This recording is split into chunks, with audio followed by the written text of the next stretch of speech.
சங்கீதம் 147 அதனுடைய 1ஆம் வசனத்தை நாம் வாசிக்க போகிறோம்.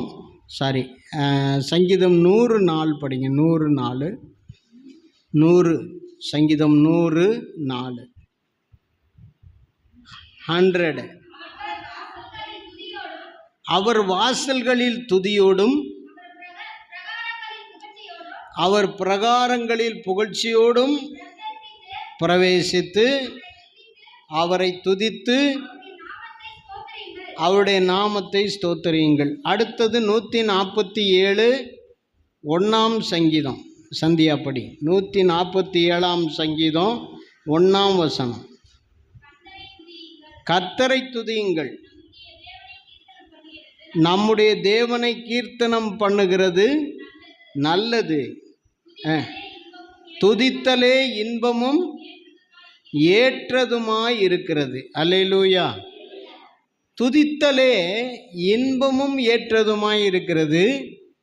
அவர் வாசல்களில் துதியோடும் அவர் பிரகாரங்களில் புகழ்ச்சியோடும் பிரவேசித்து என்று எழுதப்பட்டிருக்கு. அப்போது நான் என்ன சொல்ல வரேன்னா, துதித்தல் ஒரு இன்பம். அல்லேலூயா. கர்த்தரை துதிப்பது என்பது ஒரு இன்பம். இன்பம்னா என்னது? பலவிதமான இன்பம் இருக்குது. ஒருத்தர் சொல்கிறான், மனைவியை விட்டாலும் விடுவேனே தவிர மதுவை விட மாட்டேன் அப்படிங்கிறான். ஏன்னு கேட்டால் மதுவில் ஒரு இன்பம் இருக்குது அப்படிங்கிறான். அல்லேலூயா. விபச்சாரத்தில் ஒரு இன்பம் இருக்குன்றான். வேசித்தனத்தில் ஒரு இன்பம் இருக்குங்கிறான். சூதாட்டத்தில் ஒரு இன்பம் இருக்குங்கிறான். போதை வழக்கங்களில் போதை பொருட்களை பயன்படுத்துவதில் ஒரு இன்பம் இருக்குங்கிறான். அல்லேலூயா. நல்ல பிரியாணி சாப்பிட்றதுல ஒரு இன்பம் இருக்குன்றான்.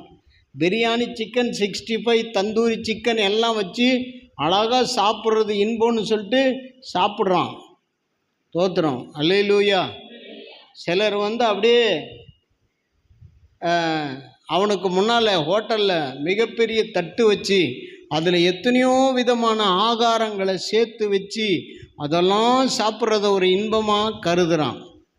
தோத்துறோம். அல்லேலூயா. தன் பிள்ளைகளுக்கு கல்யாணம் பண்ணி வைக்கிறத பெற்றோர் இன்பமாக நினைக்கிறாங்க. இன்பம் சந்தோஷம். இன்பம் என்ன? என்னது? சந்தோஷம். இதில் எல்லாம் இல்லாத சந்தோஷம், இன்பம் துதித்தலில் இருக்கிறது. தேவனை துதிக்கிற துதியிலே இருக்கிறது. அல்லேலூயா. ஒரு உதாரணம் சொல்கிறேன். கடந்த நாட்களில் நான் அண்ணாலம்மாட்ட சொன்னேன் தனியாக, அது கேட்டுக்கிட்டு இருந்துச்சு. அப்புறம் நேற்று கோடம்பாக்கத்தில் சொன்னேன். அந்த சம்பவத்தை இங்கேயும் சொல்ல விரும்புகிறேன். அல்லேலூயா. ஒரு சபை, அந்த சபை ஒரு கொஞ்சம் பேர் ஜனங்கள்லாம் கூடி ஆராதிக்கிற சபை. ஒரு முறை வழக்கமாக காலையில் ஞாயிற்றுக்கிழமை ஆராதனையை ஸ்டார்ட் பண்ணுறார். பக்கத்தில் ஒரு மதவாதி, ஒரு பயங்கரமான மூர்க்கவாதி, எப்போதுமே இந்த சபைக்கு இடைஞ்சல் கொடுக்குறவன். அன்னைக்கு பார்த்து என்ன பண்ணிட்டான், இவர் துதிக்க ஸ்தோத்திரம் பண்ண ஆரம்பித்த உடனே எல்லாரும் ஆண்டவரை துதிக்க ஆரம்பித்தாங்க. துதிச்சுக்கிட்டே இருக்கும்போது இவன் நேராக போய் ஒரு பக்கெட் எடுத்து கக்கூசை திறந்து, செப்டிக் டேங்கை திறந்து, எல்லாம் என்ன பாருங்கய்யா, கக்கூசை திறந்து கலக்கி அதை மொண்டு கொண்டு வந்து நேராக பாசு மேலே ஊற்றினான். பயங்கர நாத்தம். அதில் சில வாலிபர்கள் சபையில் இருந்து எழும்பி, ஏய் என்னடா பண்ணுற? பாசு சொல்லிட்டார், ஏய் எல்லாம் உட்காருங்க, சோத்திரம் பண்ணுங்க, எல்லாம் நல்லா சோத்திரம் பண்ணுங்க. போனார். இன்னொரு பக்கெட் எடுத்துகிட்டு வந்து ஊற்றினான். 3ஆவது பக்கெட் எடுக்க போனான். ஒரு சவுண்டு கடிச்சு அவன் விட்டு மாடியில் இருந்து அவன் மனைவி மேலே இருந்து செத்து கீழே விழுந்தான். சோத்திரம் பண்ணுறாங்க, இவங்க சோத்திரம் பண்ணிக்கிட்டே இருக்காங்க. அப்படியே முழிக்கிறான். திரும்ப போய் 3ஆவது பக்கெட் எடுக்க போனவன் பார்த்துக்கு நிற்கிறான். சோத்திரம் பண்ணிக்கிட்டே இருக்காங்க. இன்னும் சோத்திரம் பண்ணுங்க, எல்லாரும் இன்னும் சோத்திரம் பண்ணுங்க அப்படின்னு பாஸ் சொல்கிறாரு. ஒன்றும் பேசாதீங்க, நீங்கள் பாட்டுக்கு ஆண்டவரை துதிங்க அப்படின்னு சொல்லிட்டு சோத்திரம் பண்ணி நல்லா துதிக்க அவன் பையன் ஒருத்தன் அலறி மேலே இருந்து கீழே விழுந்து செத்தான். சோத்திரம் பண்ணிக்கிட்டே இருக்காங்க. ஒடியாந்தா அவன் வீட்டிலேருந்து ஒரு கிழவி, அந்த அம்மா ஒடியாந்து, ஐயா எங்கள் வீட்டில் நான் ஒரே ஒரு ஆம்பளை பிள்ளை தான் இருக்கான், அவங்க சோத்திரத்தை நிறுத்துங்க ஐயா, தயவு செய்து நிறுத்துங்க ஐயா. இதுதான் துதியோட மகிமை. தலை கவுத்தாத. அல்லேலூயா, அல்லேலூயா. பாடுறோம்ல, துதி செய்ய தொடங்கியதும் எதிரிகள் தங்களுக்குள் வெட்டுண்டு மடிய செய்தி, உம்மாலாகும் எல்லாமாகும். அல்லேலூயா. நாம் ஆண்டவரை துதிக்க துதிக்க எதிரிகளை தேவன் வீழ்த்துவார்.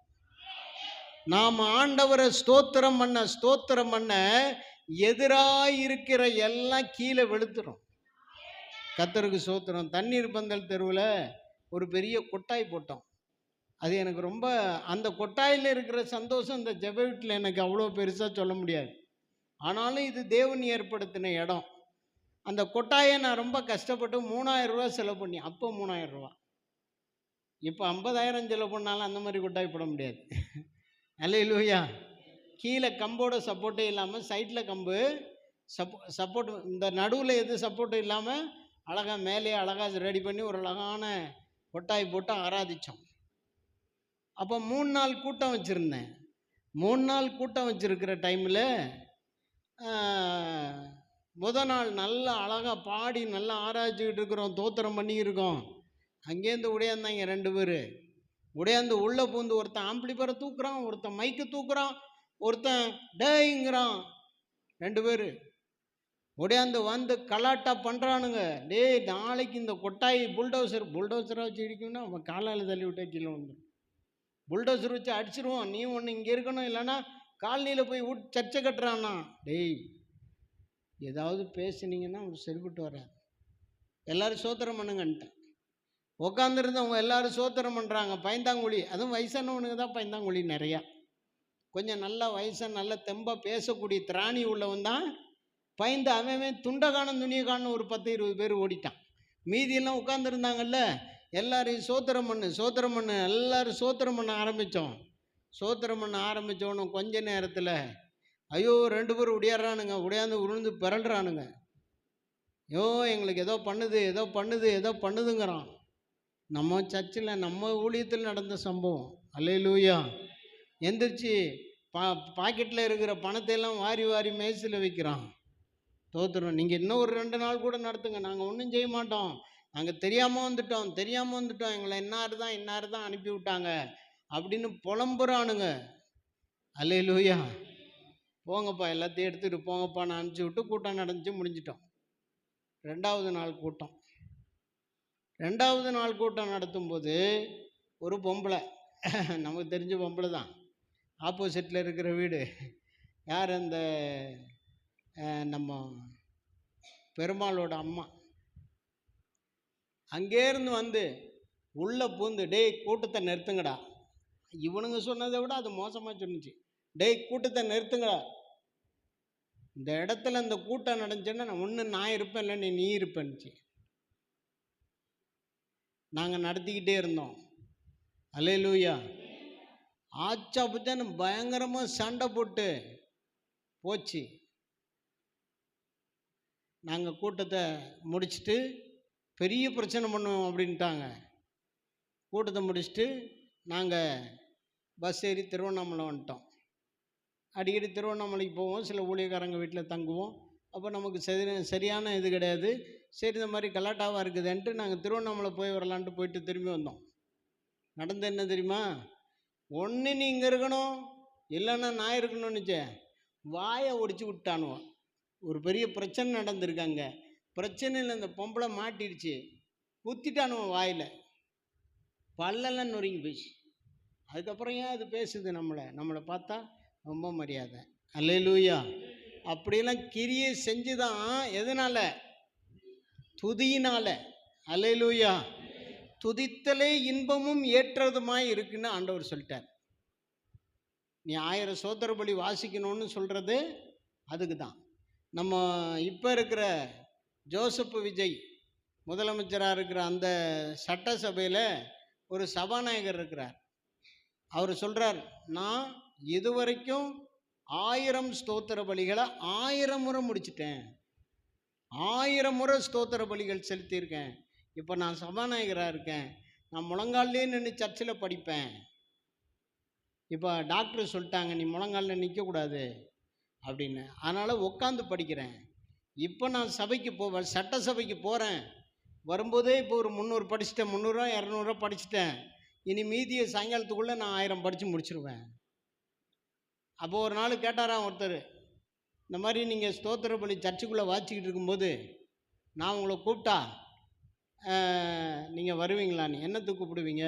ஒரு 100 கோடி கொடுக்குறேன்னு கூப்பிடுவேன். நீ 1000 கோடி கொடுத்தாலும் ஸ்தோத்திர பலி முடிக்காமல் வர மாட்டேன். இதுதான் சாட்சி. அல்லேலூயா. அப்போ துதித்தலே இன்பமும் ஏற்றதுமாக இருக்குது. ஏற்றதுன்னா என்னது? கர்த்தருக்கு ஏற்றது. நமக்கு இன்பம் கர்த்தருக்கு ஏற்றது. நாம் துதிக்கலைன்னா தான் பிரச்சனை. நம்ம துதிக்கலைன்னா என்ன நடக்கும்? துதிக்கலைன்னா தூக்கம் வரும், துதிக்கலைன்னா துன்பம் வரும்,